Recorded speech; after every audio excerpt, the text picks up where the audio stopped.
before another day goes by or on the next full day you have available, take your camera, your phone, go outside, and every hour of the day take a photo of your garden bed or the site of a proposed garden bed. The ultimate goal is to track where the sun is hitting or not hitting. This can address if your plants are struggling to thrive. Perhaps they're not getting enough sun, or perhaps they're getting too much sun. It really depends. And without knowing where the sun is hitting, it's really hard to identify if this is a real problem for you. Now, as you can see here, the ultimate way of tracking is to set up a time lapse for an entire day. This method has the added benefit that you don't even have to be on site all day in order to see where the sun is hitting, and you have the full view of what's happening. While I am a proponent of out of sight, out of mind is a real deal breaker for some of us who are starting gardening, you can always set a phone reminder, but you can't change where the sun is or isn't hitting.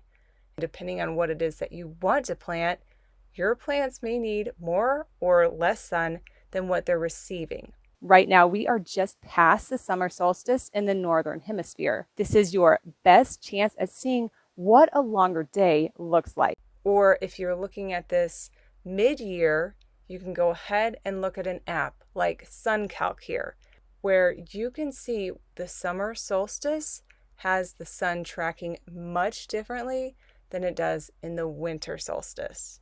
Even though you can use an app, there's nothing like tracking the sun on your own property in real time. You can see exactly where the sun and shadows are without any guesswork. So you can see here at 8 o'clock in the morning, the sun is hitting this end of the bed, whereas it takes an entire 3 hours until about 11 o'clock for the sun to hit the opposite side.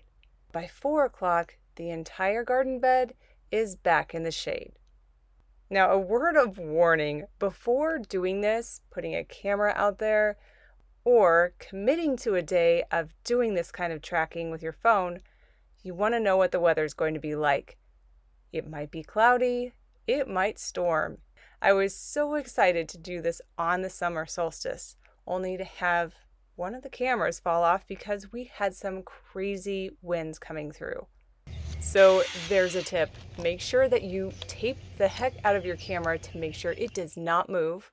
And in hindsight, I probably should have put sandbags or something heavy on the ladders themselves.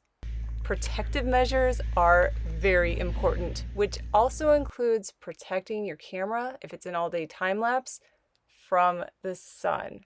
I don't know how many new sails I've put on this camera.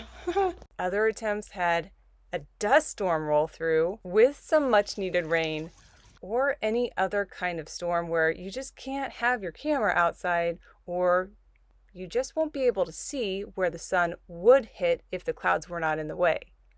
So, word of warning, you probably will be more likely to have inclement weather on the day you plan on doing this experiment.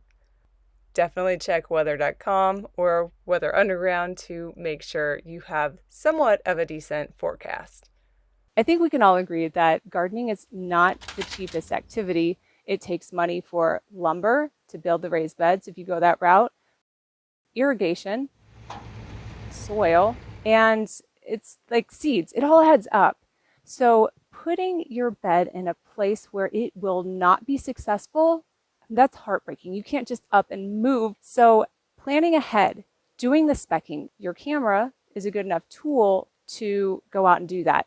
But I will say, and you all know if you are followers from my DIY and smart home channel, how extensively I've used these Wyze cams. You think about how much that you've put into your garden bed already, hundreds, thousands of dollars, and getting a camera that can sit outside one time is $30 plus the 32 gig memory card that goes inside. That was $5, $6, $7.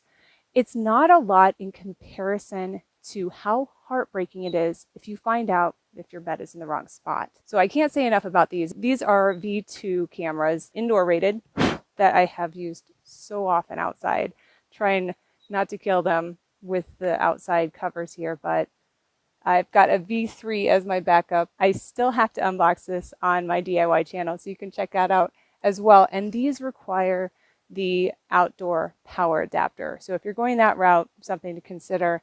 But 30 bucks, $14 for the plug, and you'll know that your garden bed is in a good spot, as well as now you have a camera that you can go and take lots of time lapses on, which are always fun to watch. There's definitely a lot of that on the channel here.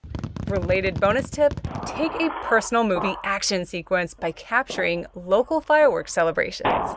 But it's something to consider. It's economical, but always your go-to can be your phone. Just make sure that you know where that sun is hitting. A word of warning, especially because I showed this camera, this is the Wyze Outdoor Cam V2. This is for a specific subset of people, and you're not going to get your return on investment for the idea outlined in this video. I will share my other thoughts in a follow-on review video. If you are in the process of building your raised garden beds, check out this video here next, because I go over all of the different things that you should consider before you decide on what size your raised garden bed should be. Or check out this video right here. It is my favorite time lapse so far. Thanks for watching.